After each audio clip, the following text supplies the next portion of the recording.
Link. हाँ, वो दूसरा लिंक मुझे उसमें नहीं दिख रहा, पता नहीं क्या है।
मी विचार करते यांचं काही म्हणजे मिसअंडरस्टँडिंग झालं किंवा माझ्या बाबतीत असं का होतंय. ज्युनियरकडे Sonali ma'am, I would request you to please mute yourself.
Sir, good afternoon.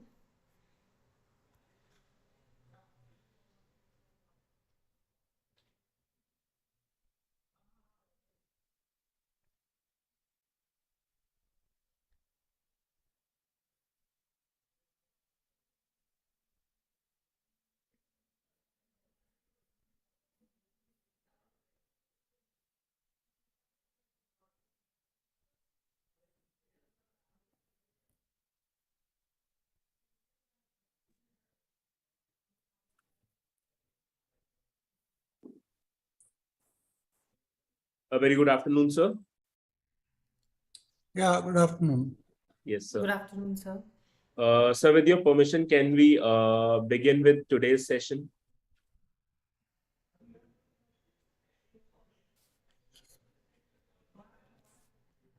Yeah, please go ahead.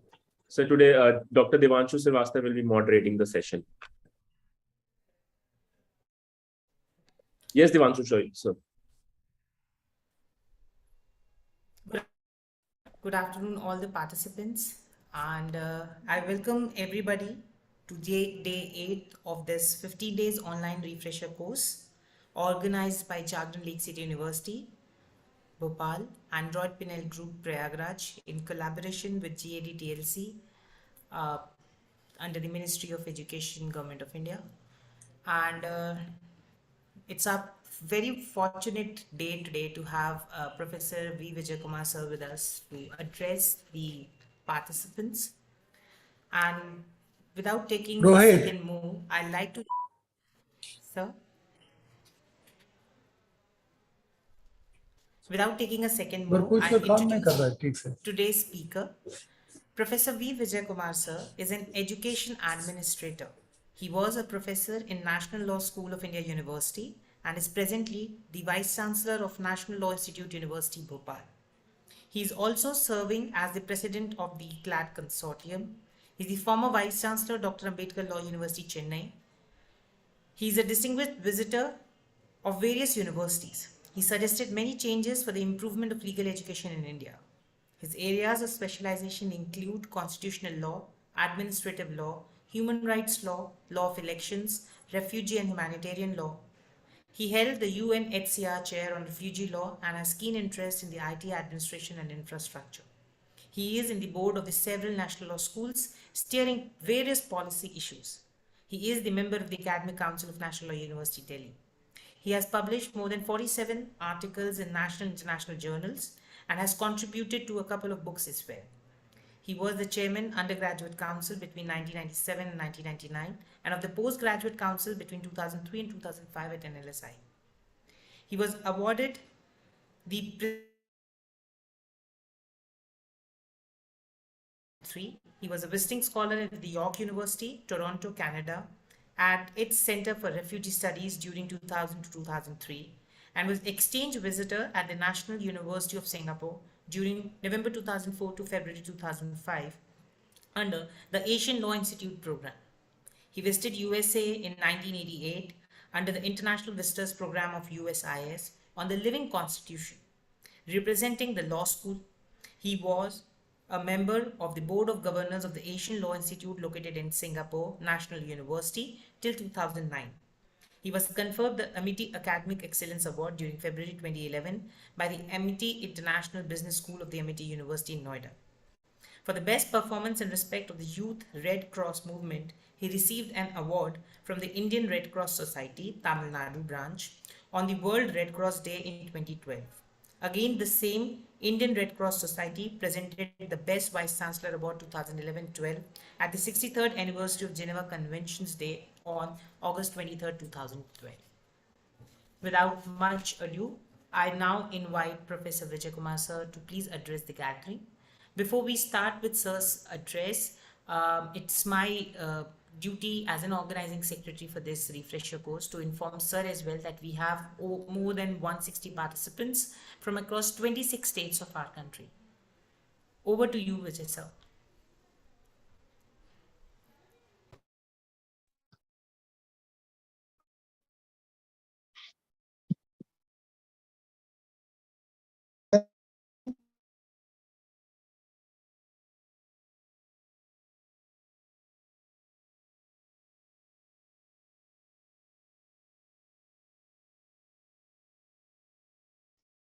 Hello.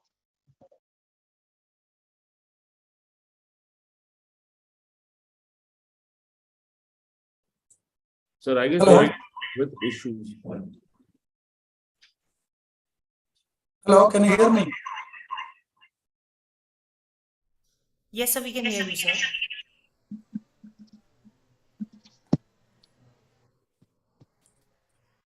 Am I audible?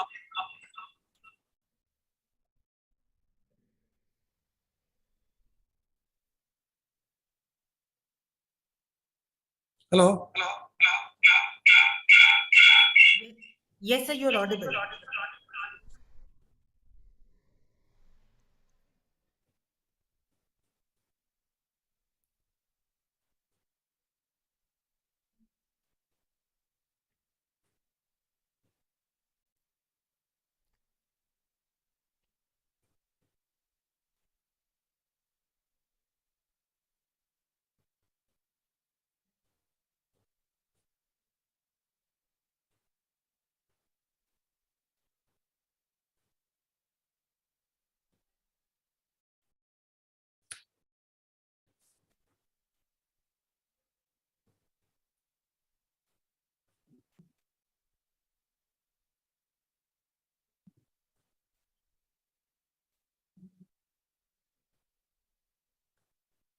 Hello. Hello. Hello, can you hear me? Yes, sir. You are completely audible. Yes, sir, we can hear you, sir. Okay, okay. Okay, thank you.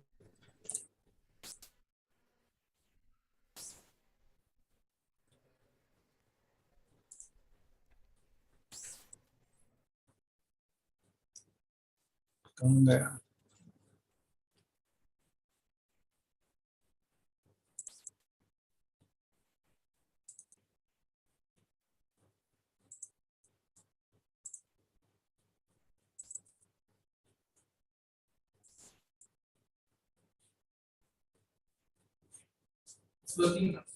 Hmm? Hello.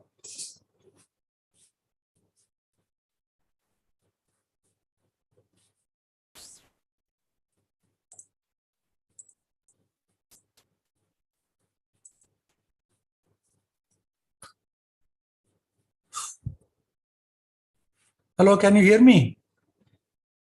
Yes, sir. You are audible. Okay, okay, fine. Thank you. I'm sorry about the glitches. That is from my side only. No Yeah, issues. can you also see my screen? Yes, sir. Your screen is visible. Okay, fine. So oh my God, I think I'm sorry. I have put another, my apologies.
My apologies. I don't know. Something is wrong.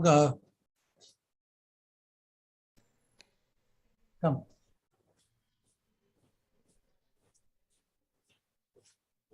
See, I'm going for the screen. Is नहीं आ रहा ना? Select a window. Where's the PPT? उसको open करना क्या? PPT display. Plate F5. Huh? F5. Yeah. F5. Okay. Go ahead.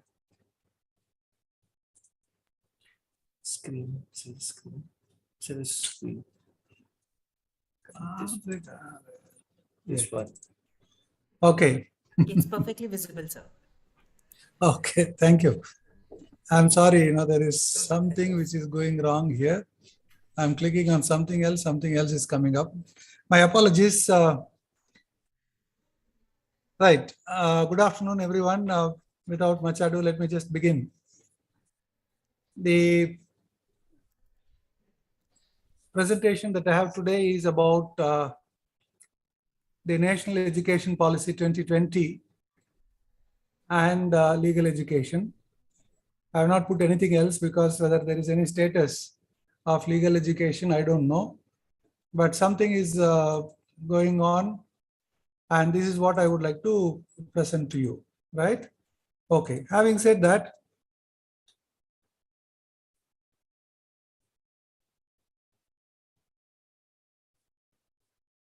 I would like to, in the first place, would like to just begin with some of the important, that's why I use the term select salient features of the NEP 2020. I'm not going to drag you on each and every aspect of national education policy. By now, I think everyone is familiar with the national education policy, but I would like to just mention some of them. Whether it is an absolutely marvelous policy, I have my own doubts. Devanshu himself is teaching public policy, so he would also understand that this policy that we see here, there are certain inconsistencies. Let me begin by saying there are certain inconsistencies in this. And when there is an inconsistency or a vacuum created by any policy, there is always a problem for somebody else to jump in and do something else. And that is what is happening to legal education as well as medical education. So in the first place, the NEP speaks about institutional restructuring and consolidation. I think that is long pending, and this is what they have done, many things. I don't want to get into the details of that. The second bullet point is very, very important for legal education as well, towards a more holistic and multidisciplinary education. The law itself is a multidisciplinary discipline. Unfortunately, what has happened is, in our scheme of things, we induct phrases like pre-law courses, non-law courses, and complete all these pre-law courses during the first 2 years with 1 or 2 subjects in law, and then you move to the 3-year law degree. Now, this type of treatment of social science discipline into the study of law has not been rectified over a long period of time, and it still continues in a vast majority of the institutions, including many of the law schools, right? And therefore, when the national education policy is talking about more holistic and multidisciplinary education, whether we are able to support this policy at all or not is the first question that I get, where we have not applied our multidisciplinary or interdisciplinary approach to the study of law in the last 30-40 years. I really do not know to what extent NEP can do anything for legal education per se. The third point that you see is the optimal learning environments and support for the students. I will not get into the details once again. The fourth one is very important. I want you to keep this in mind: internationalization. Right? Now, as all of you know, as students of law and teachers of law, we have been in the last 5 decades or so trying to integrate the international law principles in the domestic legislation as well, in some form or the other. I think the Indian judiciary has done a yeoman service of even incorporating some of the international treaty obligations directly into the domestic interpretation of laws and the constitution. And therefore, whether legal education will get a window of internationalization, because I have no idea, except for the Jindal Global University, which brings lot many foreign faculties into India. We do not even have foreign students in many of the law universities. Maybe an exception is Bangalore Law School. Through MOU, students do come and go. Maybe 1 or 2 in Bhopal, maybe 1 or 2 in some other place. But the internationalization possibly has not taken the roots in this country. And therefore, this is a point on which we need to ponder a little when we go to legal education. The fifth one is motivated, energized, and capable faculty. I think I will leave it to you to find out whether we satisfy these phrases: motivated, energized, and capable faculty.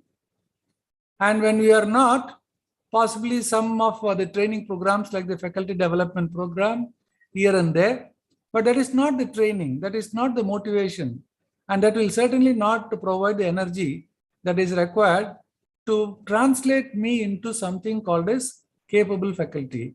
In my opinion, a capable law faculty, a law teacher, is one who is able to transcend beyond the borders of law that he or she teaches and takes lessons from maybe social sciences, humanities, science, mathematics, technology, medicine, or whatever it is, and produce the students in such a manner that they are able to understand things in a better manner than in the narrow domain of law.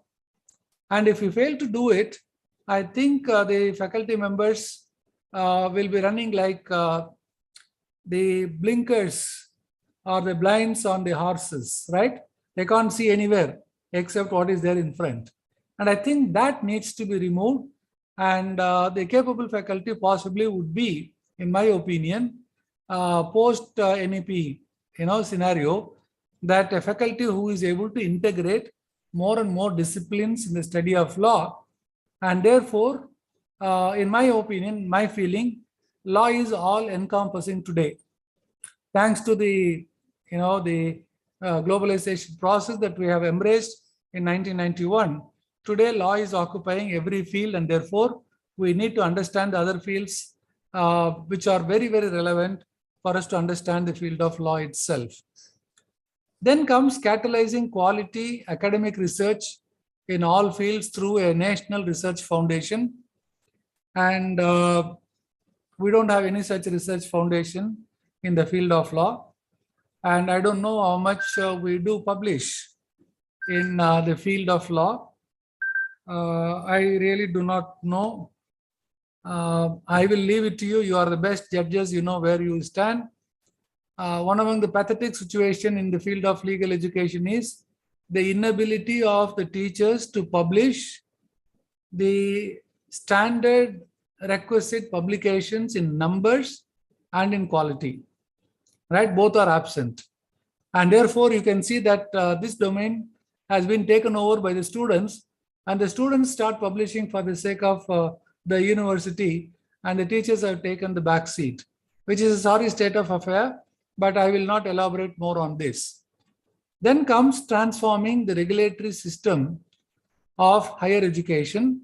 And a lot many things are there. I will get into what it means, right? Whether it is a complete regulatory system at all or not, in my opinion, I said it is not, but I'll try to give you some reason and then explain this in detail. The next item that you see is curbing commercialization of education, right? Once again, there are universities which are charging 15 lakhs per annum. And there are law colleges which are charging 1,500 rupees per student. So there is a vast gap between the minimal and the maximal fee that is being raised. And to what extent this commercialization can be curbed properly in the field of legal education is anybody's guess, right? Effective governance and leadership for higher education institutions. Though they do not mention about law, I think we do not have a governance structure at all. The previous slide I told you about regulatory mechanism. Legal education has got too many regulators, right? You have the University Grants Commission, you have the Bar Council of India, you have the state government, you have the State Bar Council, you have the management if you are a private agency, or if you are a statutory university like mine, then you have a chancellor, then you have the bodies. One has to look into each and every aspect And therefore, whether we have an effective governance, multiplicity of governance, yes, we have. But whether they are all effective, I have my own question, and I will not spend more time on this. On professional education, again, the NAP has said something. I'll come to that a little later. Technology use and integration. I think many of the law schools and the private universities have just plunged into technology use and integration, and thanks to the COVID-19 pandemic, and therefore that is taking roots, but still it is not complete in every sense that it is required of the technological use in higher education, right? There is also strengthening the Central Advisory Board of Education, a new body that is likely to be created under the National Education Policy, right?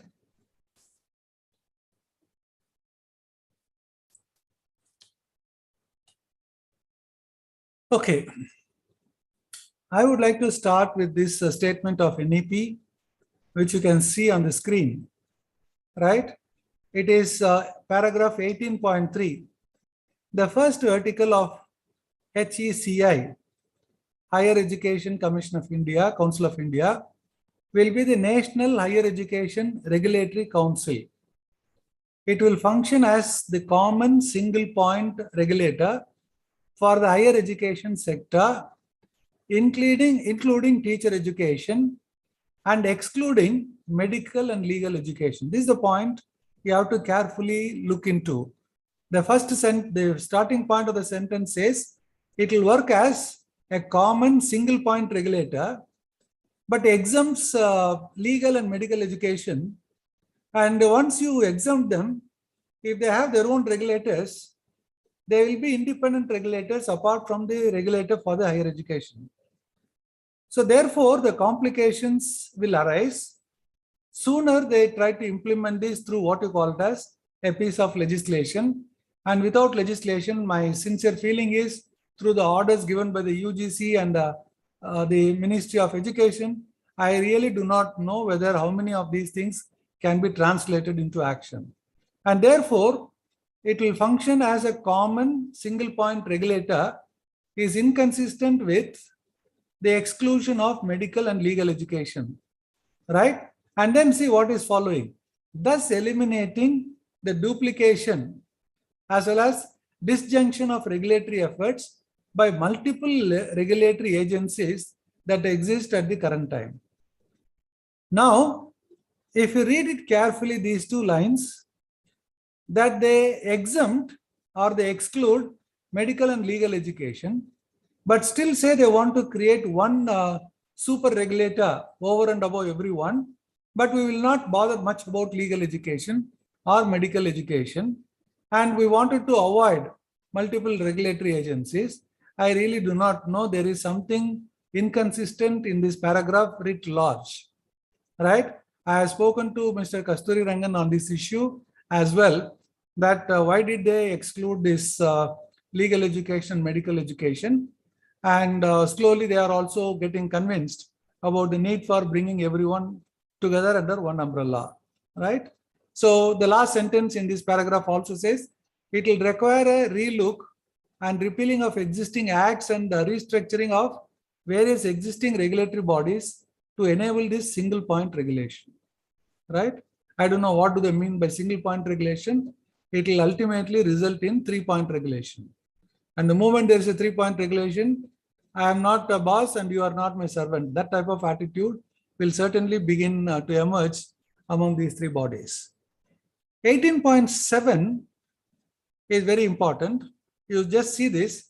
The professional councils such as the Indian Council for Agricultural Research, VCI, NCTE, COA, right, NCVET, etc., will act as professional standard setting bodies. Now the NAP is just throwing something, calling it as professional standard setting bodies, which means legal education, the standard will be set up by somebody. We don't know which animal that is going to come. And similarly, medical education also, we don't know which one is going to come, right? Then comes paragraph 20.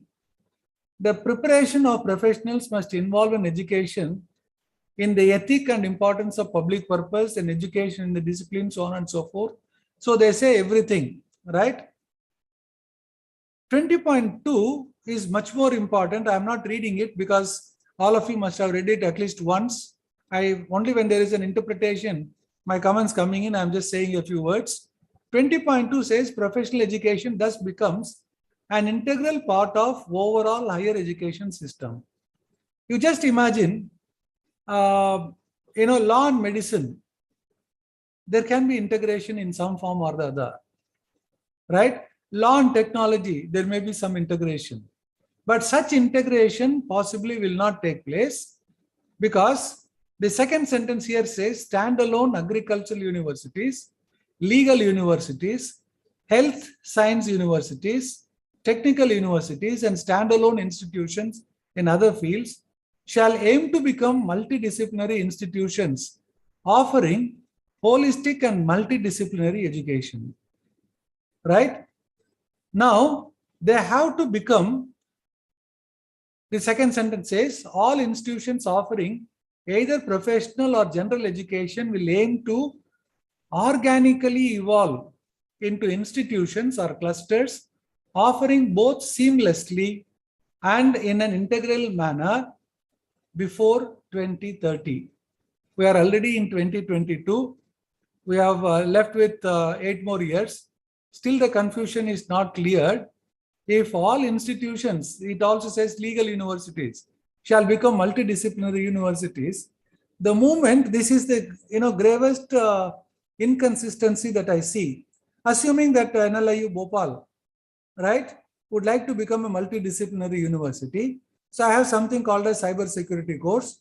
I will also do something on public policy. I will bring international relations. I will have economics, history, social sciences, so on and so forth. Now I will become a multidisciplinary university. The moment I become multidisciplinary university by 2030, who will regulate me? Will the Bar Council regulate me? Will this Higher Education Commission will regulate me? Who will regulate? So therefore, 20.2, paragraph 20.2 of the National Education Policy, I think is a conundrum in the policy itself. You want to achieve something, but you say that policy will not apply to legal education institutions, but to dilute that legal education universities or the schools in whatever name we call, then they say they have to become multidisciplinary within the next 8 years. Whether we have that capacity or not, this is what is going to happen, but still lot many things can be discussed. हो चालेल. Can you hear me? एक Yes, sir, you are audible, तुकडा तर sir. खाऊन घ्या ना, म्हणजे काय चांगलं वाटेल तुम्हाला, फ्रेश No, वाटून somebody is speaking. Yes, sir, please. I'm so sorry. Okay. Now 20.4, paragraph 20.4 says, legal education. See, this is another saddest part of the report, right? They have exempted, but they wanted the single discipline universities to merge into what you call it as multidisciplinary universities. And 20.4 says, legal education needs to be competitive globally. If they say legal education is excluded, why should the NEP say that they must competitive globally? Why should they say that in the first place, right? Because if you read that previous paragraph in which 18 I have referred to, legal education is exempted, is excluded. If legal education is excluded, why should you include 20.4 to say legal education needs to be competitive globally, right? What does it mean, right? So it is a half-hearted attempt made by the National Education Policy that they say something, but they want to do something else. And it says competitive globally, adopting best practices and embracing new technologies for wider access and timely delivery of justice.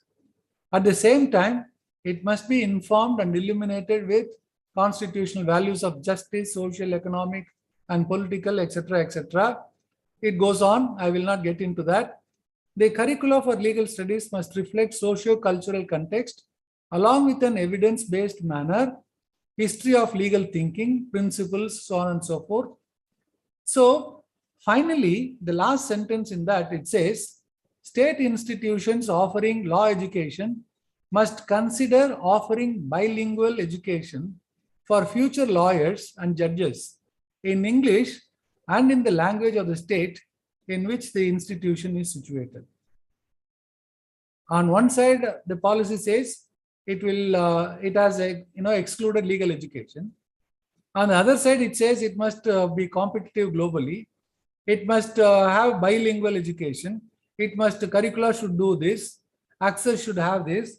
All these things I really do not understand this inconsistency within the policy itself. Now coming to the implementation part of the national education policy, any policy's effectiveness depends on its implementation. Very clearly they said. My sincere feeling is if it remains as a policy, it cannot be translated into action. 2 years passed by. Many universities are saying we have adopted the NEP 2020. Even we have declared that we have adopted NEP 2020. What is it that we have done? Nothing, right? We are all eagerly waiting for a law to be introduced so that we will see the regulatory feelings, regulatory mechanism, and then slowly amend our rules and regulations accordingly, right? In this sense, there are 7 broad principles given in paragraph 27, the concluding part of it. Implementation will be guided by the following principles, right? Once again, I will not get into the details of these, right? Since education, 5th one, I just wanted to mention, since education is a concurrent subject, it will need planning, joint monitoring, and collaborative implementation between the center and the states, right? Because it is in the concurrent list. Now, to what extent the NEP is able to take these 7 principles in the implementation, let us see. Now, in doing so, the NEP creates and seeks to substitute the existing UGC, University Grants Commission, with the Higher Education Commission of India, which is now called as HECI, right? Now, under this HECI, Higher Education Commission, there will be 4 different verticals. The first vertical is National Higher Education Regulatory Council, right? As a single point regulator for our higher education sector, right? And once again, we have already seen that, I will not get into it.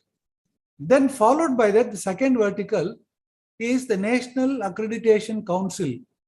The existing NAC will also fall under or will be working under a super regulator, right? This NAC, not NAAC. NAC will be the super regulator, which probably means that there can be as many regulators as they want, right? If legal education would like to have an assessment body, why not?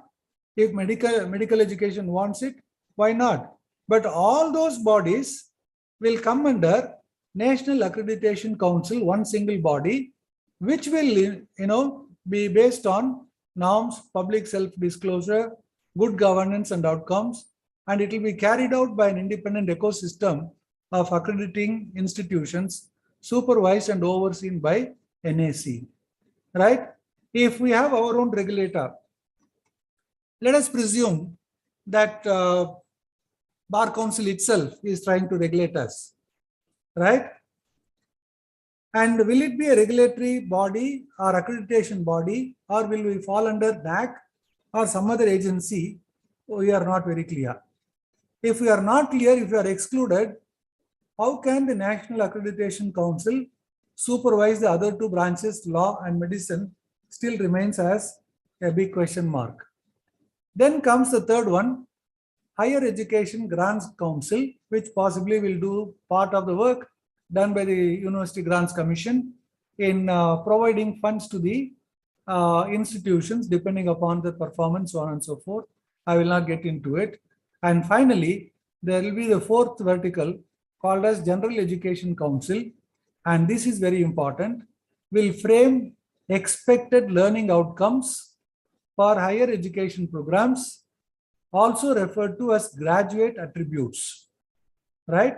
And they will also create National Higher Education Qualification Framework, which will be formulated by this institution, that is GEC, which will be in sync with National Skills Qualification, so on and so forth. Now, the last sentence in this para you can see, GEC shall set up facilitating norms for issues such as credit transfer, equivalence, right? Now, if I am excluded from the ambit of NEP, how are you going to recognize my credit when I get it transferred to another university, a multidisciplinary university? Still remains to be seen. Now I am coming to the main issue, main question.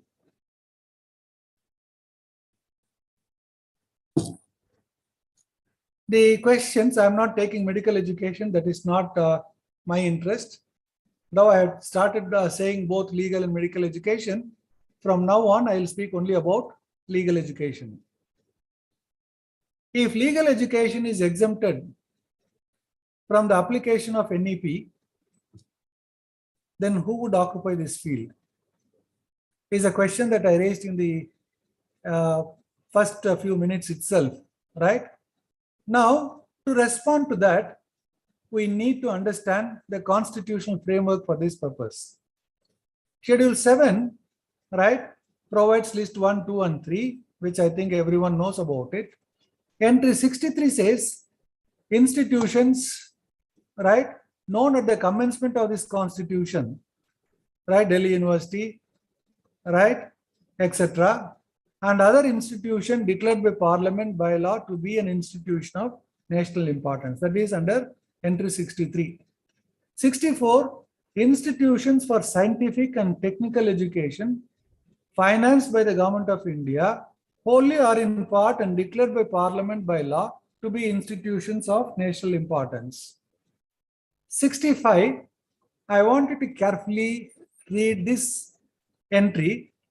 Union agencies and institutions for professional, vocational, technical training. Now, what does it mean? Is law a professional course? Is medicine a professional course? If that is the case, what will happen if they are not included in the national education policy, including so and so, right? I will not speak detail of 65.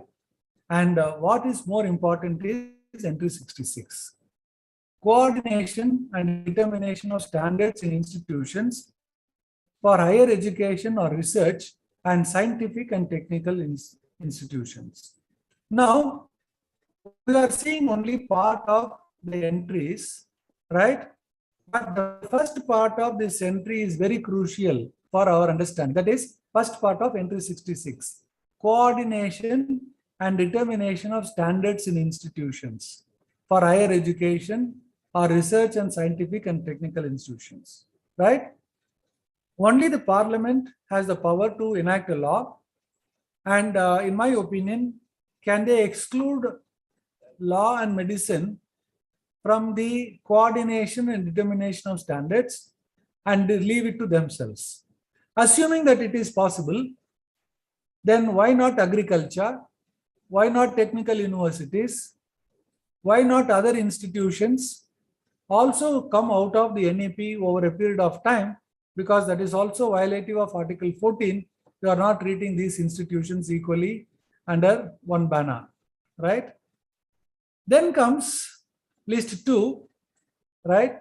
Entry 11 was there, that has been deleted, and entry 25 was added, modified little later.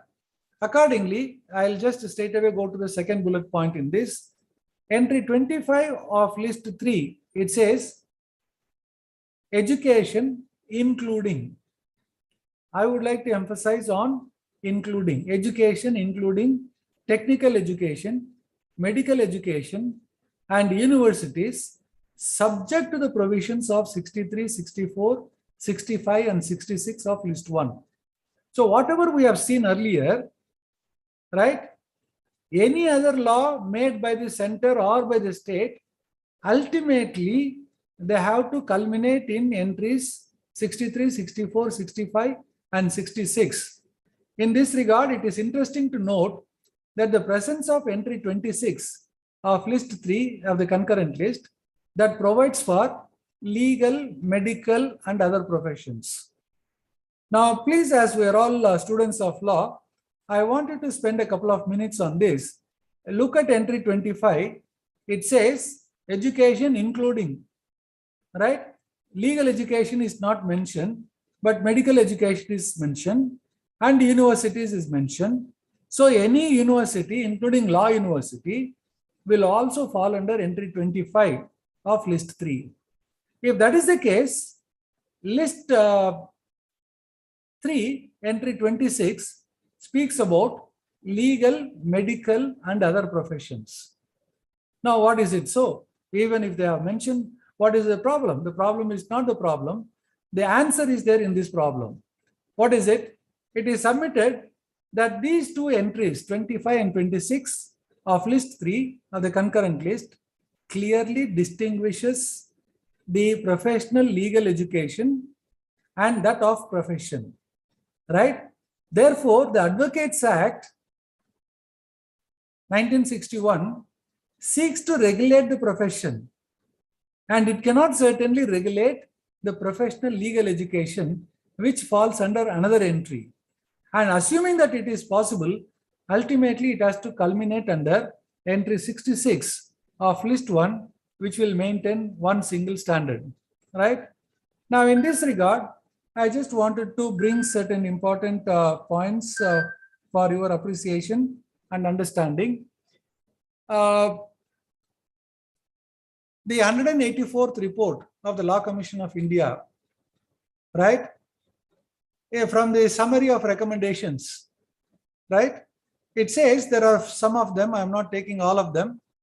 In the first recommendation, it says, in as much as the Bar Council of India cannot be required to consult all universities, as now stated in section 7(1)(h), the provisions of section 7(1)(h) have to be amended by prescribing that the Bar Council of India must consult a body which effectively represents all the universities, and that such a body should be constituted by the University Grants Commission. This requires an amendment to the Advocates Act of 1961. This is who is saying this? I'm not saying it. The 184th report of the Law Commission of India is saying this, right? The second recommendation says the consultation procedure between the Bar Council of India and the universities must be simple and effective. The third recommendation says 7(1)(h) has to be amended by providing consultation as proposed in this above section, right, with the Legal Education Committee of the University Grants Commission, right? 4, section 10 has to be amended to provide for membership of Legal Education Committee of the Bar Council of India representing different classes of person. The committee shall comprise of 5 members from the Bar Council of India, 1 retired judge of the Supreme Court, 1 retired Chief Justice of a High Court, right? And 3 academicians nominated by the University Grants Commission, right? Now, look at this composition. This is a welcome measure, but even look at this recommendation. They seem to be giving more importance to the Bar Council of India, 5 members, and academics are only 3. If it is for legal education, I think there must be more representation for academics, less number for professionals, but it is the other way around. Anyhow, be it as it is. The 5th one says, Attorney General can also participate in the meeting if he desires so, right? Okay. Now, I will, stop sharing the screen. I will just say something else for your information and reference very quickly. Now, if NEP is not going to apply to us, let us presume, plan A, who is going to do it? Can the Bar Council say that we have to do it? And that is what the Bar Council precisely did by issuing a notification in 2021 that they would like to regulate all the undergraduate courses, all the postgraduate courses, the PhD, faculty, and whatnot, because legal education is assigned to us. Right? Please try to understand, Bar Council members from top to bottom, they are all graduates in law. Right? I really do not know whether somebody has even a master's degree in law. Right? There are MLAs, so on and so forth. I have due respect to all these guys. I have nothing against them. But can the source be less than, right, what you want to propound as the best, right? Can an elementary student say what higher education must be, right? Can an LLB can say what LLM should be, whether it should be for 2 years or 5 years, 3 years, whatever it is, right? How the teacher should be. Can they prescribe? And please carefully look into Advocates Act 1961, right? All the objectives of the Advocates Act 1961, not even a single word is mentioned about legal education, right? I would also try to bring to your understanding the 14th Law Commission, which was looking at the Bar Council and other aspects, areas of cases in the court, so on and so forth. It had also made a mention about legal education, right? And then as there was nobody who is caring for legal education, right? They said that this job can be entrusted with the Bar Council. But they made it very clear that it is in the consultation. Now, I do not know whether the Bar Council consulted anyone in this regard. Now, we question this. The response is that we have put up on the website, so many responses came, we have incorporated all of them. Does it mean effective consultation?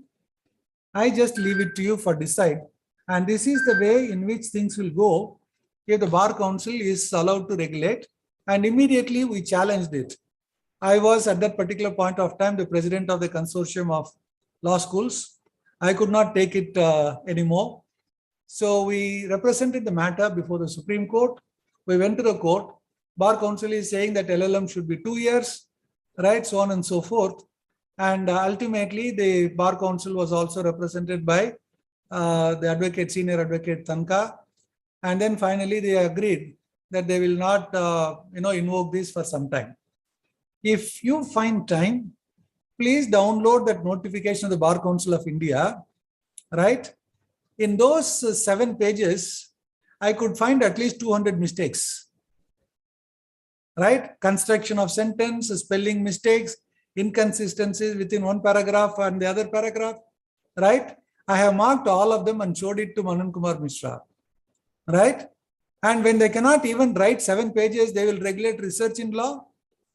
They will do PhD in law. They will regulate teachers. What nonsense is this? So therefore, we need to understand it is all because that we are all keeping quiet. We produce lawyers, and what type of lawyers we produce, this is an example where they would like to usurp everything without even a sense of shame reflected anywhere that I cannot certainly regulate higher education, right? So therefore, the matter went.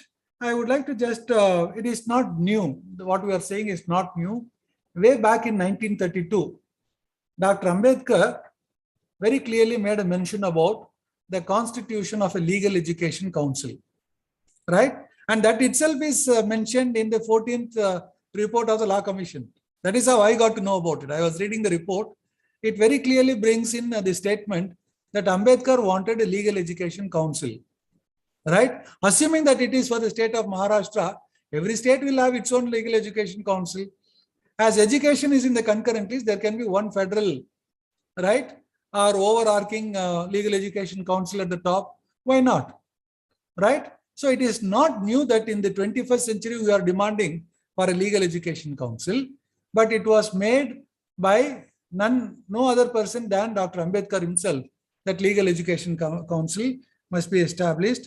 In fact, when I appeared before the Joint Parliamentary Committee, headed by Sudarshan Nachiyappan, Rajya Sabha member, on reforms, judicial, grievances, so on and so forth. I would appreciate if you find time, please read the 86th report of the Joint Parliamentary Committee published by Rajya Sabha. Right? I'll come to that little later. Right? So we have gone through this. And then in 1972, at the Pune Conference of All India Law Teachers, 1972, even before the law school was born, where the teachers at the fag end of it deliberated on this issue, and Professor S.K. Agarwala, right, in the follow-up action, right, observed that the Council of Legal Education and Research must be set up as a wing of the UGC, not as an independent. Look at this. They never wanted an independent, body away from the UGC because they understood the veracity of entry 66 of list 1, that there can be only one boss. You cannot have two bosses. But within that top boss, we would like to work. Right? And therefore, they wanted, Agarwala's report says, that Council of Legal Education and Research must be set up as a wing of the UGC. Shoulder to shoulder, we'll work with UGC, but it will be independent. Right? What a beautiful language presented by this Professor Agarwala. And he also mentioned with the responsibility. I don't want to waste your time. There are half a dozen responsibilities that the All India Law Teachers identified through Professor Agarwala. Right? Now, nothing happened to it. Then 1961, the Advocates Act came into picture. Right? And did they regulate anything called as legal education between 61 and 85? God only knows what they regulated. It was very much there in the act, but they did not do anything. They have been giving notification when they initiated the 5-year integrated law course. And the intentions of the Bar Council of India was crystal clear that the purpose of bringing the 5-year integrated law course is, in the long run, they will wind up the 3-year law course. Unfortunately, today they have given sanction, approval for the National Law School of India to have a 3-year law course. Right? Of course, you and I can have differences of opinion. I also feel a 3-year law course can certainly be far better than the 5-year law course. Right? Because I am a product of a 3-year law course. I never went through this 5-year exercise. So therefore, it is also equally important. It is good, but nothing as the objective was to wind up 3-year law course. And I think Madras High Court in number of judgments very clearly, categorically said this, please wind up the 3-year law course. But what is happening is contrary to the directions given by the court. So when the law school was established, Bar Council of India said that it is sponsoring it. That sponsoring remained only in letter, right? And they promised to give 50 lakhs of rupees, and they have not given the 50 lakhs of rupees. Now, all of a sudden, from 85, the 5-year integrated courses were started, right, in Madras University and some other universities outside. And subsequently, the National Law School of India University was established in 88, right, to focus more on the 5-year integrated course. Then also the Bar Council did not do anything. In 2008, they requested us, around 10 of us, under Professor N.L. Mitra, to draft the first set of rules for the Bar Council of India, which is now binding on all of us today. I refused to sign that draft because I didn't like the way that it was drafted with so many mistakes. Ultimately, when we were in a meeting of the Vice Chancellors, Professor Mitra came and convinced Ranbir Singh, who was also another member, forced him to sign. And then similarly, see, he has signed, you also signed, like that.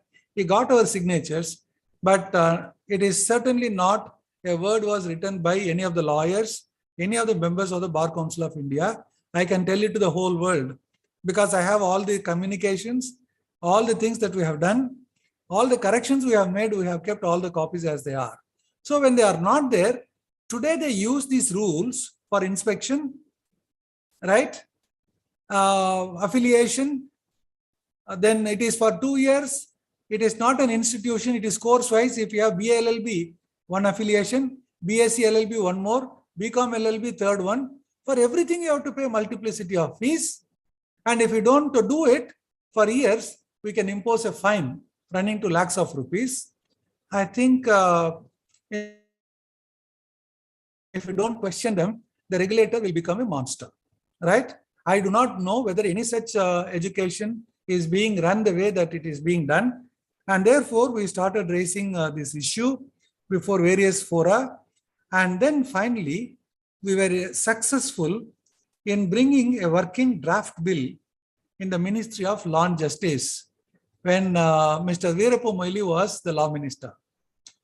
He was absolutely marvelous in working with us. And the bill was called as Legal Education and Research Bill 2010. If you have access to the Ministry of Law and Justice, you can get a copy of this bill. I'm not joking, right? It was first draft was prepared. It was sent for circulation. We have also corrected something. The members of parliament also corrected something, of course, in a smaller number. And I have a copy of that if you don't get it, right? If you write to me, I'll be too happy to share this 2010 bill entitled Legal Education and Research Bill, right? Another aspect, one among the neglected area is legal education, right? I was looking into the number of entries that we have in the 7th schedule. Possibly legal profession is the only profession that contributes to the government enormously day in and day after. You know, why? By way of court fee, stamp fee, right? How much money is being generated, God only knows, right? I think Devanshu should appoint somebody to find out what is the fund collected by the government of India or government of the state through these cess, stamp paper, registration, kitna pecha hai? What is that income? Now, even 1% of that is given to legal education. I think we can make Harvard and Yale run behind us, right? You don't give the money, but you want quality. Where will the quality come? The quality is not what you wish and then have it in your mind. It must be practical. And if it is practical, to be practical, you should have the money also. So this point also, I wanted to bear it in mind so that when we give some money, but still nothing is happening, right? Then comes the National Knowledge Commission. After 2010, right, the National Knowledge Commission looked into all these developments and categorically mentioned that Bar Council of India is neither having the capacity or capability to deal with legal education. That is the sum and substance of what the National Knowledge Commission did, right? And then I want to give you some statistics to compare. I'm just making you to think in all way around, right? Medical Council of India at one point of time had 381 institutions all over India. The Dental Council of India has around 316 institutions, right? And both of them have their own regulators, right? 300 and odd institutions, colleges and universities, and they have their own regulators, MCI and DCI, right?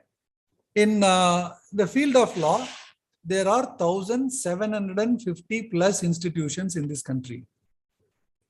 Why should not we have an independent regulator, right? What, if you are lawyers, I think we need to ask these questions. If you are law teachers, I think we should ask the law students to do research on this, right? Why should not we have the number in terms of number? And that is what I did precisely when I worked against the NAAC, National Assessment and Accreditation Council. I wrote a petition. In fact, I tried all my doors when nothing opened, right? I wrote a complaint to the Minister for Education indicating very clearly that more than 360 points under the NAC will not apply to legal education institutions at all. And if I have to go for accreditation, I will certainly not get 70% anywhere, right? So therefore, even the law school which got accredited, it got only 3.06, one among the best institutions, you say. And therefore, please look at this option, whether we should have something of this nature at all or not, right? Then comes the National Consultation of Conference of Heads of Legal Education Institutions in 2002. This was done in 2002. I would like to mention 2-3 paragraphs from this. The regulatory structure for legal education in India is currently seriously flawed. When did they say? In 2002. Before the rules of the Bar Council can come into force in 2010, right? 8 years before that. Then itself they said it is flawed and needs careful consideration, right? A typical law college has 4 masters at a minimum. The university to which it is affiliated, the state government, the University Grants Commission and the Bar Council of India.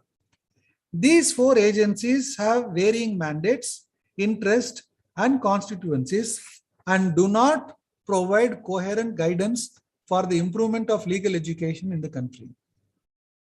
Right? Look at this. In another paragraph, it says, there is also a view expressed that the legal academics are not adequately consulted by any of the authorities. I am not saying legal academics are not adequately consulted. Even in the body suggested by the 184th report of the Law Commission, Bar Council members will be 5 and the law teachers will be 3. One retired judge of the Supreme Court, one retired judge of the Chief Justice of the High Court. I don't think, of course, all the 3 players must be there. I'm not saying we have to exclude the Bar Council. But I think if it is in a matter of education, the academics must be in larger number, equal some, at least equal representation, though not equal. Some representation can be given to the other 2, the bar and the bench. And that is how we have to work together, not work against each other. I think that is a policy that we need to understand. And it says, one among the outcomes of the consultation is in favor of establishing an All India Legal Education Council on the model of AICTE that would make the BCI responsible only for regulating entry into legal profession and maintenance of professional standards rather than for legal education. I think that is very sound, clear, but still, there is nobody to voice it across, and therefore it still continues to remain what it is, right? Okay. Now let me come to some other aspects, right? I have made a mention about National Knowledge Commission. They have also recommended for a single regulator for legal education, so on and so forth. I'll just mention 2 or 3 of them, then I'll wait for your questions, right? So that I can respond to your questions much more meaningfully. Law Commission of India in its 266th report made series of recommendations, and I want you to carefully look at some of the paragraphs. I am not going to explain these things in detail. Pages 36, 37, 38 and 39. These are the conclusions of the Law Commission of India 266th report. Please see that when you find time. Then comes, this is the agony. The Bar Council of India submitted a memorandum to the Supreme Court on May 17th, 2012, saying that UGC is responsible for the state of affairs in LLM, higher education. They were not able to maintain the quality, and therefore Bar Council is concerned only with the undergraduate program, not with the PG program. Very clearly, they have given it as an affidavit to the Supreme Court, right? That we are only bothered about the undergraduate program? And if that is the case, why did they release this 2021 notification, gazette notification? Right? So they are also now trying to occupy a field which is not occupied by either UGC or by the new education policy. And that is very crystal clear in this case. Right? Then I refer to the 86th report of the department-related parliamentary committee on personal, public grievance, law and justice on promotion of legal education and research under Advocates Act 1961. Very, very clear report saying Bar Council, if at all it has to do something, it has to work only for the undergraduate program. The higher level education must be left with the University Grants Commission. Right? This is very clearly brought out by the Joint Parliamentary Committee. Now, once the report was given, they also called the Bar Council to come and make a representation. Right? They also made a representation. I also appeared before the Joint Parliamentary Committee in Delhi and also in Bangalore. Twice I appeared before them. Right? And I want you to carefully read that report.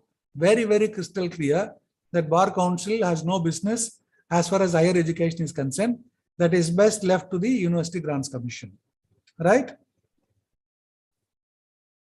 Now, once the report was ready, it was placed before the Lok Sabha, right? And then the Rajya Sabha sent that report to the Ministry of Law and Justice for implementation. And I want you to carefully look at the implementation cell of the Ministry of Law and Justice. If you don't have the particular order that I'm giving, right?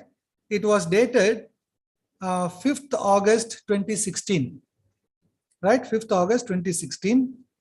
I want you to carefully read paragraphs 8, 9, 11, 14, 16, 18, and 19, right? For implementing the recommendation made by the Joint Parliamentary Committee, right? We have gone up to that level, but there afterwards, I think the government changed, the bill also died the natural death. Then Dr. Menon spearheaded another movement, which resulted in the Gangtok Declaration, which also wanted everyone to establish the Legal Education Council separately, right? And again, the declaration of National Seminar on the Reforms in Legal Education Research, Contemporary Challenges and Remedies, held between 13th and 14th April 2019, right? Very quickly highlighted all these things. And there was also a private members bill that was introduced. And this is a long journey that I referred to very quickly, that everything has been done, but the legal education is crying, literally crying for a regulator that is properly constituted so that we can think in terms of reforming legal education in the years to come, taking technology into our stride, taking globalization in our stride. We can do everything that is possible. Unless and otherwise we have this body and body away from the Bar Council of India. Finally, I would like to say something which is confidential, but I don't want to keep it confidential anymore. The Joint Parliamentary Committee, which assesses the work of the Ministry of Law and Justice, the Bar Council also comes under that. They have asked a question to the Bar Council: how many educational institutions you have visited from 2010, right? How many are recognized according to your details? Give us the database. How many times you have visited? What is the amount that you have collected, right? These things you have to give us, right? But unfortunately, none of these things have taken place. They have not responded to all the notices, and they have given a very strong note, 3 paragraphs on the Bar Council of India for irresponsible behavior. And that also I have, you can even search it, right? Joint Parliamentary Committee on the Ministry of Law and Justice, Bar Council of India regulations or observations, you will get them.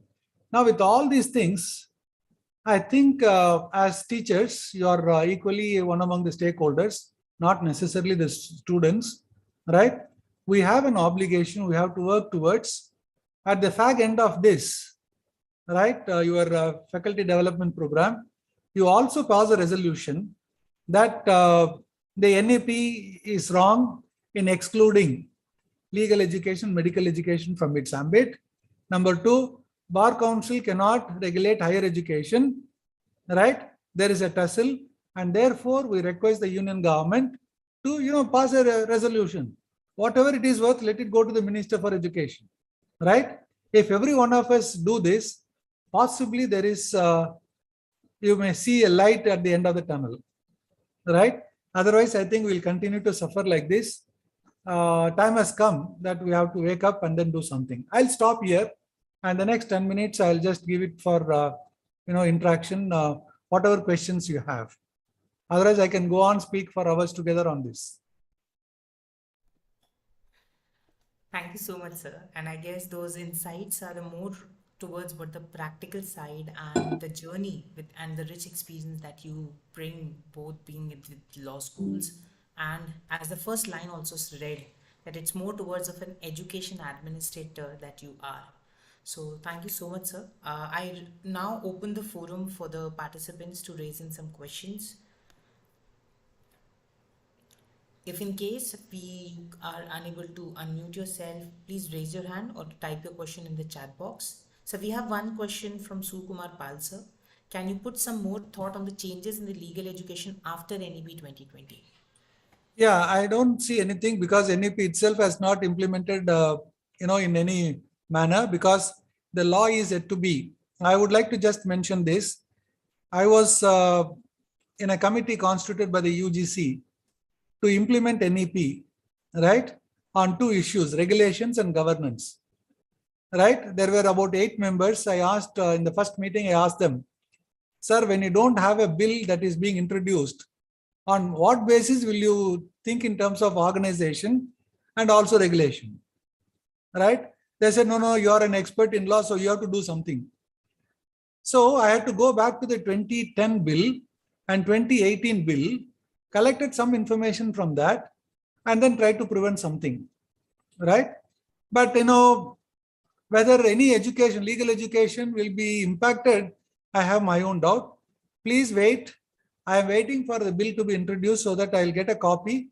Then I'll analyze paragraph wise and then give you where it is lacking and what needs to be done, right? Otherwise, the impact on legal education is that you continue to pay the fee to the Bar Council of India and then get it for 2 years.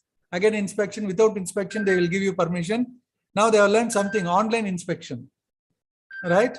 So the fee will be one and the same, right? So these are all the issues, but I can't give you anything because there is catch-22 situation. There is nothing that I can say about this. Thank you, sir. And if it may permit, I'll take one question from the organizing it as well, and I'll take one Yeah, question. there is a question here, Shunista Moge. Yeah, Right. she's writing that if you were to introduce a major reform in legal education, what the measure would be. So the ball I is don't in know. your court now. I don't know because it is not one man's idea that has to be taken into consideration. The moment they allow us that we need to do it, this is what I even mentioned at this meeting of the UGC. Consultation is what is missing. Whether it is UGC or whether it is BCI, right? Please consult your states first and regional conferences you should organize. Collect some information. Ask them what is best in your interest, and then frame the bill accordingly. And that has not been done. I think in administrative law we teach consultation is very, very essential for you to make a policy, right? Or even to withdrawal of a policy or changing a policy. And that consultation has not taken place meaningfully. Everyone is organizing a conference. I also spoke on NEP in number of places, but that has nothing. That has absolutely nothing to do, right? So when it comes, possibly we'll look into it, and I'll certainly call for a regional conference, as I said, right? At least 4 or 5 levels of conferences, and then get all the information, and then finally try to do something at the national level. Thank you so much, sir.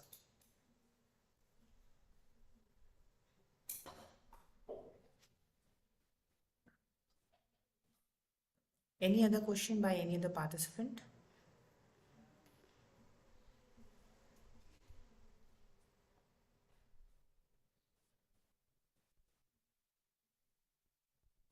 You can also unmute yourself and take the question.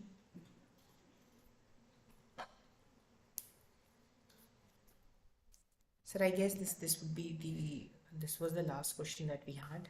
Yeah, this is the afternoon, effect of afternoon sessions. So we have one more session after this. Oh, okay. Then I can. Okay. Fine, sir. I guess that would be then the end to this session. And I, on behalf of the organizers, the Jagran Lake City University Bhopal and Roy Penal Group Prayagraj, and the GAD TLC Ministry of Education, Government of India, would like to express our heartfelt thanks to you, sir, for sparing out time. And not only that, I guess something that you have ignited with major of us, that yes, if each of us would start talking about such relevant things which have already been there but were not so highlighted. So it was only the national education policy being highlighted, leaving behind the provisions and the things that were given by the Law Commission and their report per se. So thank you so much, sir, for not only highlighting it but also bringing it and majorly asking us as the academicians and practitioners to write more on that lines as well. So surely, sir, we'll be taking those things ahead and would definitely take this thing to a newer platform as well. So thank you so much, sir. It has My always been. apologies as well. I could not complete the PowerPoint presentation with the other information that I gave. Right? Otherwise, I would have sent the PPT also directly to every one of you. Once I complete, possibly I will share it with you. Sure, sir. That would be really great. And thank you so much, sir. And it's always a pleasure to listen to you and always to learn new things. So that's one thing that I personally can also monitor. So thank you so much, sir. And I guess with this, we'll be ending the first session for day 8. Vijay, sir, thank you so much once again. Right.